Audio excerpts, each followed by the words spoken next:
At my wedding, my parents called me a jobless parasite over the mic while toasting my cousin's six-figure job. Maybe one day you'll grow up too, my dad snorted. After an hour, I showed everyone the gaming app one created that just hit $3 million in revenue. They were shaking. My name's Arlen. I'm 33. I live in Austin now, but I grew up in St. Paul, Minnesota. Cold winters, quiet neighborhoods, and parents who thought life was some sort of merit-based system where you got rewarded if you just followed the damn instructions. Spoiler, I didn't. I was always the odd one out in our family. My dad, Julius, was a professor of political science. Very black and white kind of guy, loved debates, thought emotions were distractions. My mom, Marla, was a chemistry teacher who had this air of calm authority, but underneath it all, she could be just as sharp as my dad. She didn't yell, but she could slice you up with 5 well-placed words. Then there was Leaf, my older brother. He did everything by the book. High school valedictorian, economics degree, married his high school girlfriend at 25. I used to joke that he was born with a mortgage and a retirement plan. Me? I dropped out of college in my second year. Studied computer science, but I hated the classes. I love coding though. That part? I was obsessed with it. I used to stay up all night building tiny games, figuring out APIs, messing with Unity. I didn't want a degree. I wanted to build something real. Of course, my parents flipped. I still remember the call. It was snowing outside.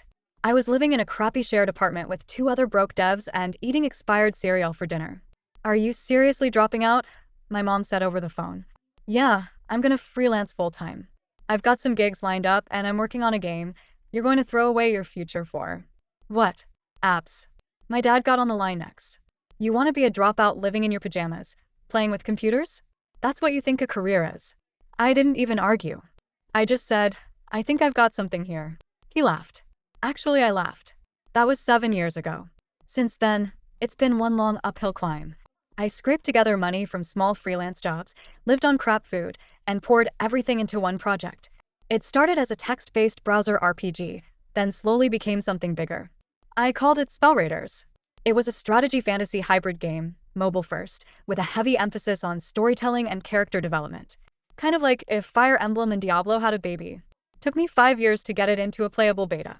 I got rejected by so many publishers. It became a joke. But I believed in it. It wasn't polished, but it was fun. And addictive. I launched it on itch.io and got maybe 300 downloads in the first week. Then, one day, a mid-sized D&D YouTuber played it live on his stream. It blew up. Downloads tripled overnight. Then TikTok caught on. Suddenly I had players flooding the Discord server. People were writing fanfic, drawing fan art. My server pinged nonstop. 6 months later, I signed a publishing deal. That part doesn't matter to my parents, though. To them, I was still the dropout. Anyway, this story really kicks off at my wedding. My now wife, Hara, and I met at a tech meetup when we were both in Austin. She was doing UX design for a startup. I was still living frugally, debugging for hours on end. She believed in the game before anyone else did. She used to stay up with me, testing builds and giving feedback. We clicked. We dated for 4 years before I proposed. We planned a small, intimate wedding in Hill Country. Nothing huge, just close friends, a few family members. 80 people tops. Hara's family came down from Portland. Super kind people, a little bohemian, very accepting. My family? They came from St. Paul. Julius, Marla, Leaf, and my cousin Halden. That was it. Now here's where things start to go sideways. We're at the reception. It's a warm night, late September. We've just eaten, people are relaxed, music is playing. I'm feeling emotional, overwhelmed in the best way. Hara looks radiant, laughing with her sisters. Everything feels right. Then the toasts start. Hara's dad goes first.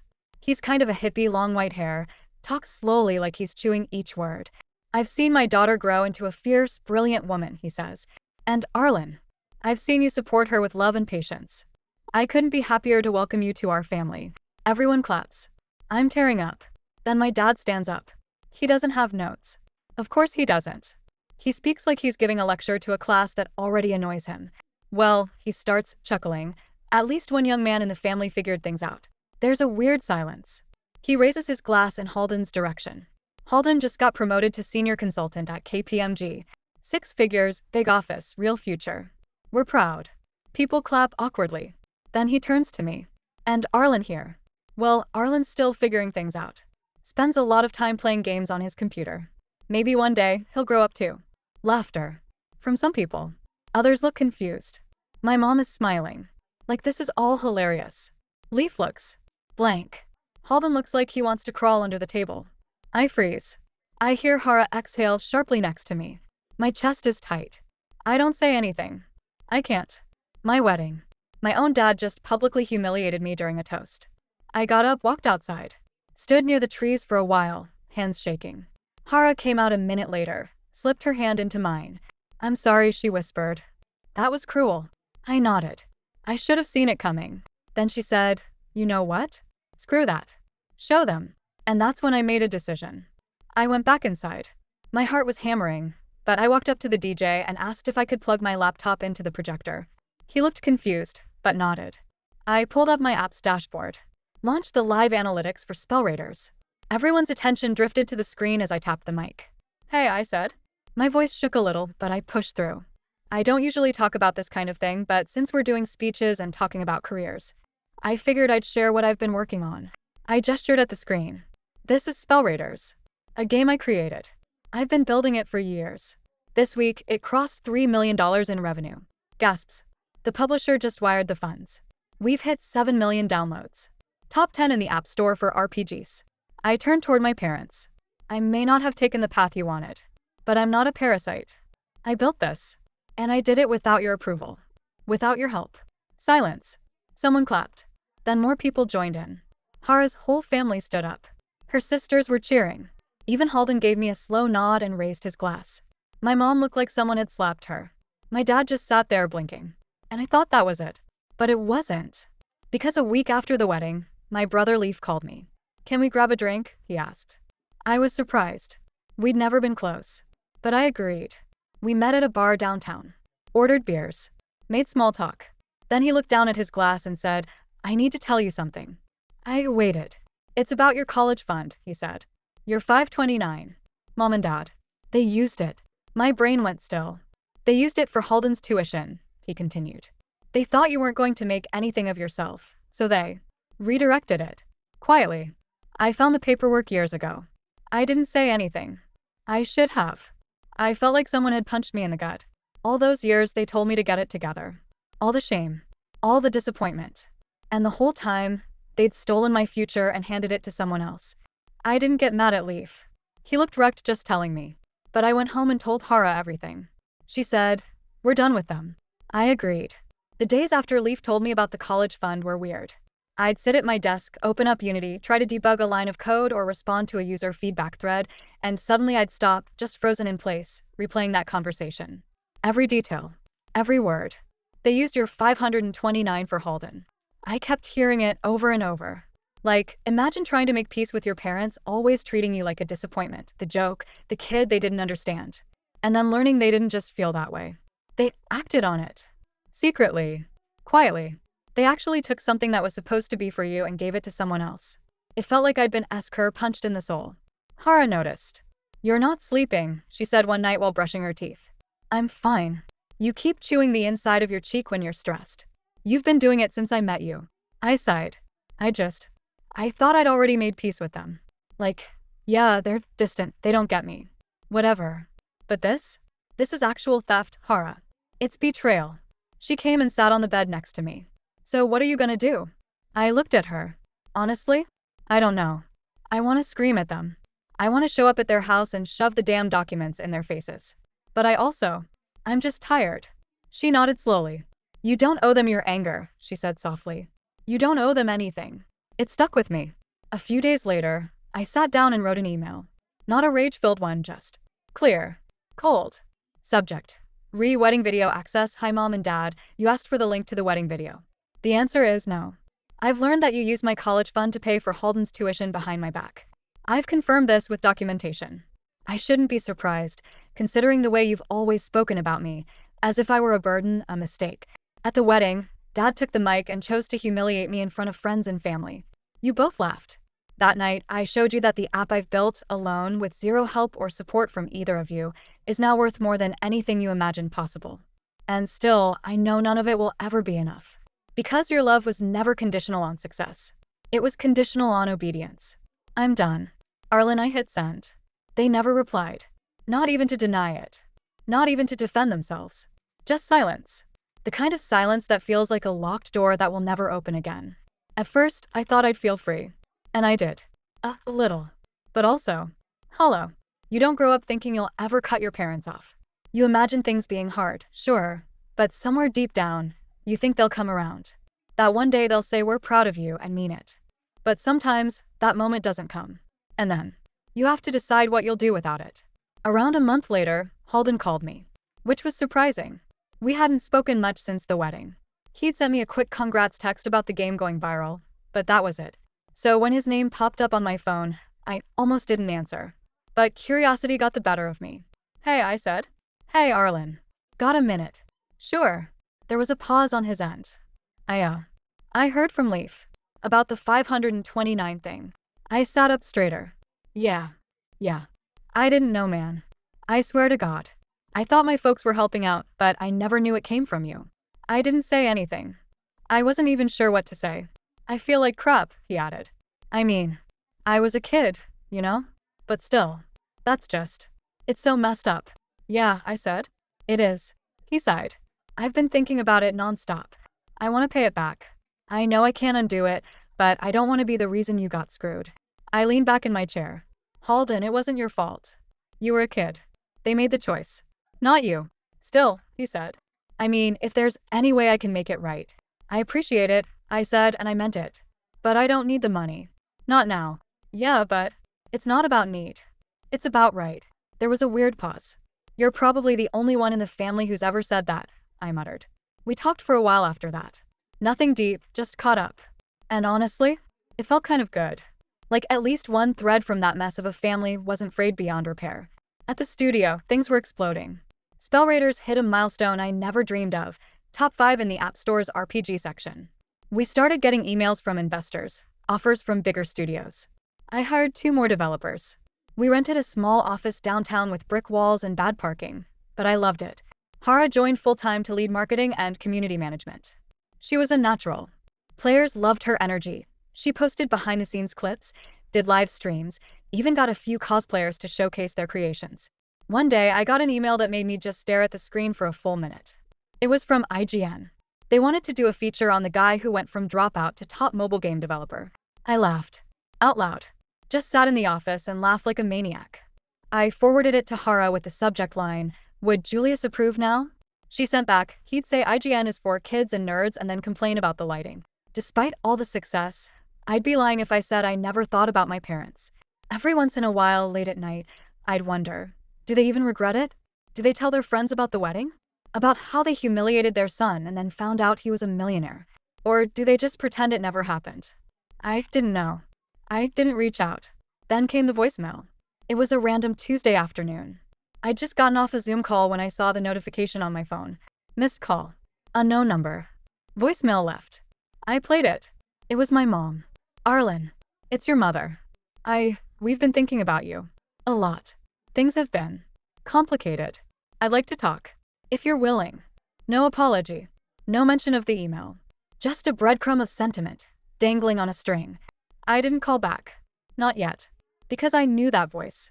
I knew what it sounded like when she wanted to pull me back in just enough to feel better about herself. It wasn't reconciliation. It was guilt avoidance. Still, the message sat in my phone. Waiting. Like a test I hadn't decided if I'd take. That's where things are right now. Floating somewhere between peace and confrontation. Between anger and acceptance. I'm not sure where it ends. But I know this. I'm not that kid in the hoodie eating cereal on a floor mattress anymore. I'm not the disappointment they used to sneer at over dinner. I'm not even looking for their approval anymore. And maybe, just maybe, that's what scares them most. Weeks passed after that voicemail. I didn't delete it. I didn't respond either. I'd listen to it sometimes at night, usually when I couldn't sleep, which was more often than I'd admit. Not because I was debating whether to call her back. I wasn't. But because I kept trying to hear something in her voice that wasn't there. Remorse. Regret. Clarity. But all I heard was discomfort. Like she was more upset that I was mad than about what they actually did. Leaf texted me a few times, checking in. He was cautiously testing the waters, I could tell, trying to see if I'd eventually ease up. But I didn't. I told him I appreciated him telling me the truth, and I meant it, but I wasn't ready for Sunday dinners and holiday texts. He backed off. Respectfully. Meanwhile, work kept rolling. We launched a winter event in Spell Raiders, and it was a hit.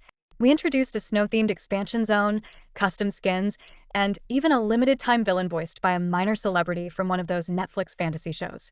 Players were eating it up. Revenue spiked again. Hara started putting together a merch line, shirts, figurines, even some enamel pins designed by an artist from the community. Our tiny office started feeling like an actual company, like something real people knew about. Players were tagging us in unboxing videos. Kids were messaging us saying the game helped them through rough times. One guy emailed saying he met his girlfriend in a Spell Raiders guild. They were flying out to meet in person.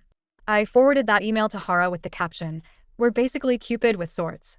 But even with all the highs, I couldn't fully escape the shadow of everything that had gone down. One Saturday, we were doing a live stream Q&A on Twitch. Hara was talking to the chat while I was off camera, scrolling through feedback on our forums. Someone asked in the chat, "What inspired you to build the game?" I froze. Hara glanced at me. "You want to take this one?" she asked, half laughing. I grabbed the mic, looked straight at the camera. "Well," I said, "I grew up in a house where fantasy was kind of my escape. I wasn't the kid who got praised at the dinner table. I wasn't the golden child. But I could build worlds, create stories. That gave me something." The chat blew up with comments. "Damn, that hit. Respect." "Yo, same." Hara slid her hand onto mine under the table. When the stream ended, she looked at me and said, "You know, I love that you didn't bash them. You just told the truth." I nodded. I think I'm finally realizing. That's enough. A few days later, I got a package. No return address, but the handwriting on the label was unmistakable. It was from my mom. I opened it slowly. Inside was a small, hardcover photo album. The kind you get from Walgreens or Shutterfly. The cover was embossed with gold letters, Arlen's wedding. I stared at it for a while. Then I opened the first page. It started with childhood photos. Me in the backyard in a Batman cape. Me holding Leaf's hand on the first day of school. My dad, younger, grinning while pushing me on a swing. My mom held a cake that said, "Congrats, Arlen," on it. Then wedding photos. Photos I hadn't even seen yet. Candids taken by guests. Me and Hara are laughing at our table. The two of us danced under string lights. My dad, watching us from a distance. Not smiling. On the last page, a note. Written in my mom's careful, even handwriting. "I'm not sure where to begin. I know we've hurt you. I know I laughed when I shouldn't have. I was scared. And that's not an excuse. It's just the truth. You chose a path I didn't understand, and instead of asking how I could support you, I pulled away. Your father. Well, he's stubborn in a way that's hard to explain. You know that. I won't try to speak for him. I hope someday we can talk. Not to defend the past, but just to understand it. I'm sorry." Mom, I closed the book and sat there for a long time. Hara came home from a grocery run, saw me sitting on the floor, and tilted her head. "You okay?" she asked gently. I nodded. "They sent something." She sat down next to me and looked through the book. Said nothing. "Just let the photos speak." "Do you think she meant it?" I asked. "I think she's trying," Hara said. That night, I couldn't sleep again. I kept thinking about the word, trying. What did it even mean? Was it enough? Did it erase everything that came before? Did trying mean anything when the wound was still open? Around 3 a.m., I went to the office. I wasn't working. Just sitting at my desk, staring at the lines of code on the screen, watching the little console blink. I opened the analytics dashboard for Spell Raiders. Saw the numbers ticking up in real time. Success had come. In spades. But I still felt like I was holding a weight that didn't belong to me anymore. Or maybe it did. I just hadn't figured out how to put it down. And as the sun started rising, bleeding orange and pink into the Austin sky, I realized something. I didn't know how this story would end. But I wasn't done living it yet. A week after the photo album arrived, I found myself staring at it again. It had become this weird kind of emotional landmine, innocent on the surface. But every time I cracked it open, it detonated 1,000 memories. I kept it on the edge of my desk in plain sight, like a test I hadn't figured out how to pass yet. Hara noticed. "You keep looking at it like it owes you something," she said one morning over coffee. I half laughed. "It kinda does, doesn't it?" She didn't push. She never did. But she also didn't coddle me. That's what I loved about her. She had this steady presence that could hold the weight of any moment, without trying to fix it or brush it away. "Maybe it doesn't owe you anything," she said. "Maybe it's just a start." That thought messed with my head more than I expected. Later that day, I had a meeting with our new community manager, Jess, mid-20s, sharp as hell, former mod on one of the biggest RPG forums online. We were talking over some changes in the next patch when she paused mid-sentence and said, "Hey, Can I ask you something personal? I raised an eyebrow. Sure. She hesitated. Your story about your parents, the wedding, all that. It really hit home. My dad hasn't spoken to me since I came out. 3 years now. My chest tightened. I guess I just wanted to say, watching you talk about that stuff publicly and still build something this cool, it helped. More than you know. I didn't know what to say for a second. I just looked at her and nodded. Thanks, Jess, I said quietly. That means a lot. I walked home that night instead of taking the car. Just needed to feel the sidewalk under my shoes. Let the city noise drown out the buzz in my head. The voicemail, the photo album, the letter. They were starting to stack up. Not in a bad way. More like pressure building. Like the story wasn't over and someone was nudging me to turn the next page. But what the hell did the next page look like? A few days later, I got an email from a reporter. Not one of the big, fleshy ones. This was a smaller tech and culture site I liked. They did long-form stuff, honest, messy, not clickbait. The writer Callan said he was doing a piece on alternative paths to success in tech, and someone had tipped him off about spell raiders. He asked if I'd be open to a full profile. I don't want to write a rags to riches thing, he wrote. I want the human version. The middle parts. The relationships. The failures. All the quiet stuff people usually leave out. That line, all the quiet stuff people usually leave out, hooked me.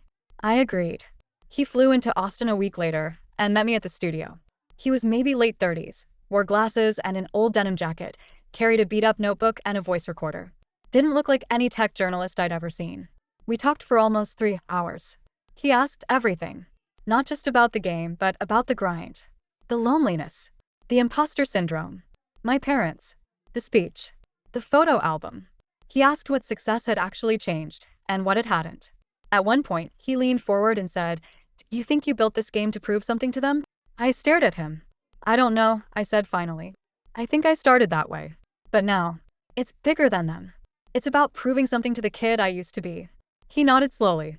That's the part most people forget. When he left, I felt lighter. Like saying it out loud gave it shape. And when you can name something, it doesn't haunt you the same way anymore. 2 nights later, Hara and I were having dinner at this little tapas place we liked. Midway through, she set her fork down and said, "I think you should go see them." I blinked. "What? Your parents?" I leaned back.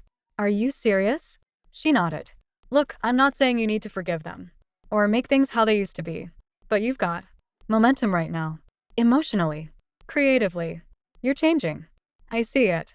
Maybe you owe it to yourself to face them." I didn't answer right away. I sipped my drink and looked out the window. Cars passed. People laughed outside. A couple held hands across the street, the woman mid-laugh about something. Face them. Not for closure. Not even for them. For me.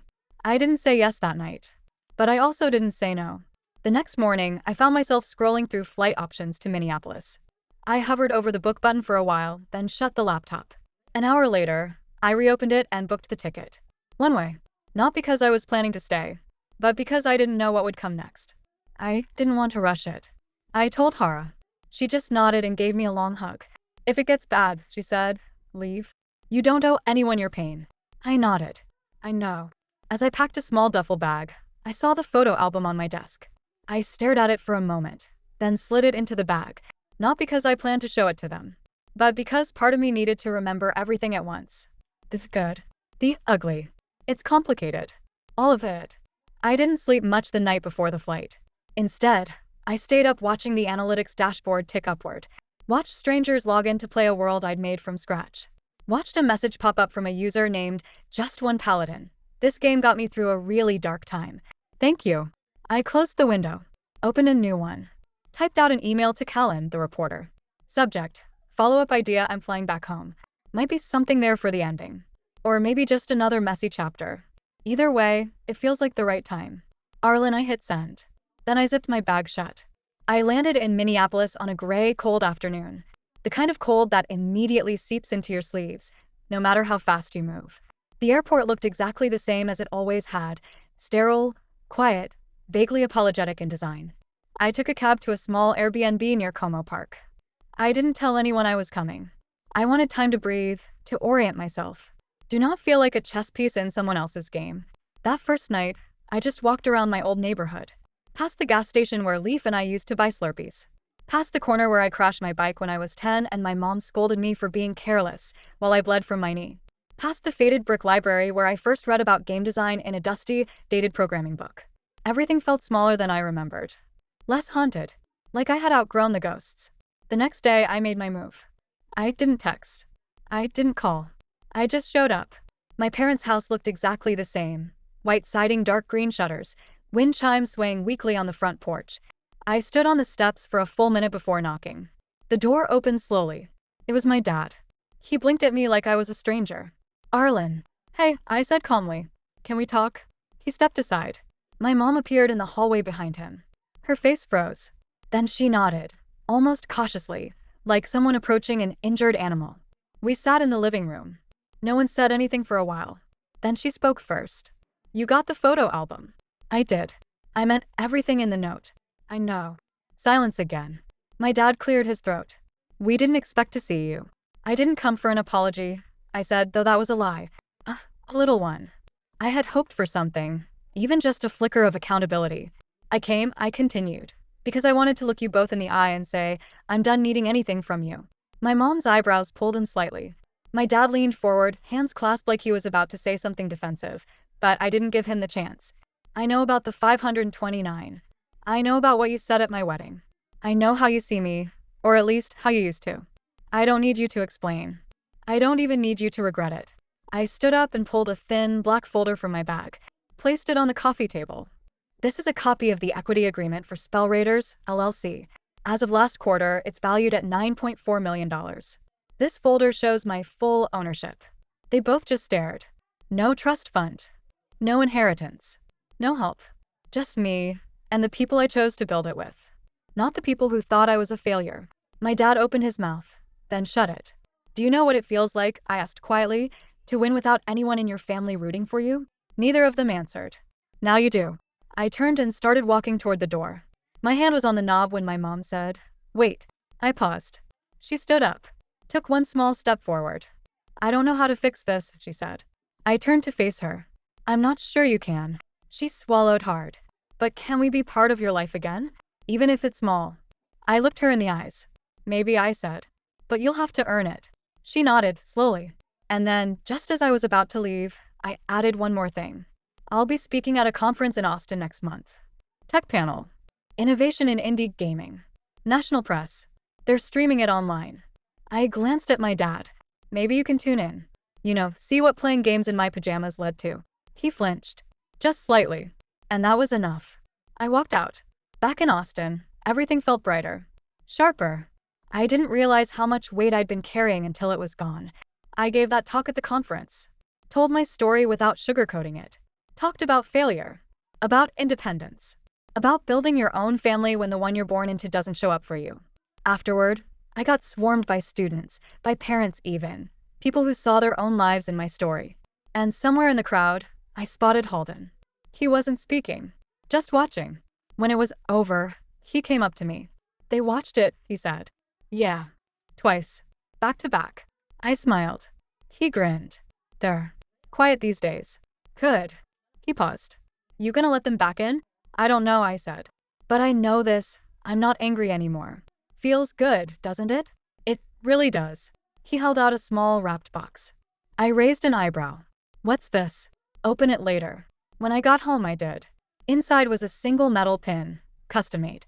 It was the logo from Spell Raiders, engraved into a gold coin. On the back, a tiny inscription, "To the one who rolled a natural 20 against all odds." I laughed out loud. Hara leaned over my shoulder, reading it. "Well," she said, "if that's not poetic justice, I don't know what is." I smiled. I didn't need revenge in the way I used to. Success has been its own kind of justice. But seeing them watch me rise? That was the final, perfect roll.